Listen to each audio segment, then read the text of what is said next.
এখানে অযথা দাঁড়াবেন না, সামনেই যদি কেউ দাঁড়িয়ে থাকেন দয়া করে বসে যাবেন।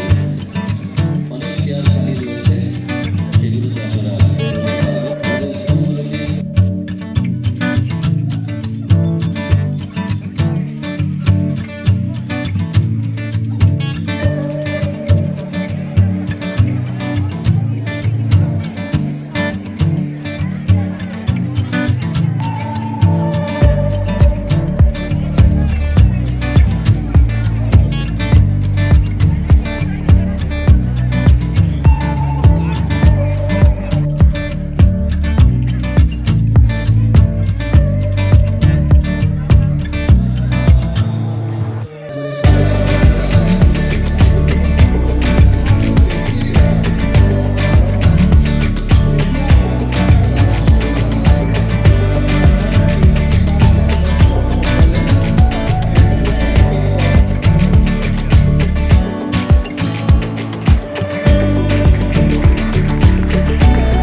হয়েছে। আর এই এডুকেশন ইনস্টিটিউট থেকে যদি তাকাই তাহলে সরকারি যে বিদ্যালয়, সেই সরকারি বিদ্যালয় থেকে কিন্তু আজকে আমরা যারা মঞ্চে বসে আছি বা আপনারাও যারা বিভিন্নভাবে এখানে উপস্থিত হয়েছেন, আপনারাও সরকারি বিদ্যালয় থেকে পড়াশোনা করে জীবনে প্রতিষ্ঠিত হয়েছেন। দীর্ঘ বছর ভারতবর্ষের স্বাধীনতার পর ৭৮ বছর পর এমন একজন মুখ্যমন্ত্রী আসাম রাজ্যে এসেছেন যে মাননীয় মুখ্যমন্ত্রী কিছুক্ষণ পূর্বে ওনার যে এডুকেশনাল ইনফ্রাস্ট্রাকচার যে চেঞ্জের কথা উনি আপনাদের সামনে উপস্থাপন করেছেন।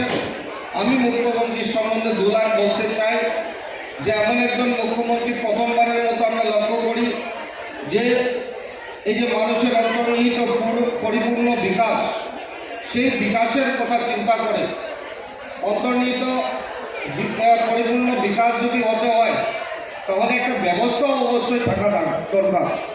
অনেকের প্রতিভা আছে, কিন্তু এই প্রতিভা কাজে লাগানো বা এই প্রতিভার বিকাশ ঘটানো, তার মধ্যে কিন্তু আমাদেরও অনেক কিছু করার থাকে। তাই এই ইনফ্রাস্ট্রাকচারের কথা কেন চিন্তা করেছেন?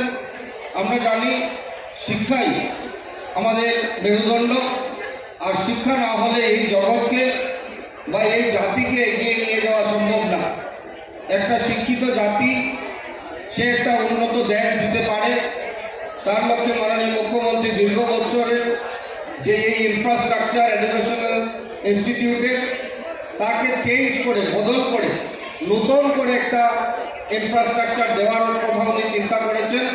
আর সাথে সাথে সেটাও চিন্তা করেছেন যে প্রাইভেট বিদ্যালয়ের সাথে আমরা যাতে কম্পিটিশনে যেতে পারি, তার জন্য বিশেষ করে উনি চিন্তা করেন।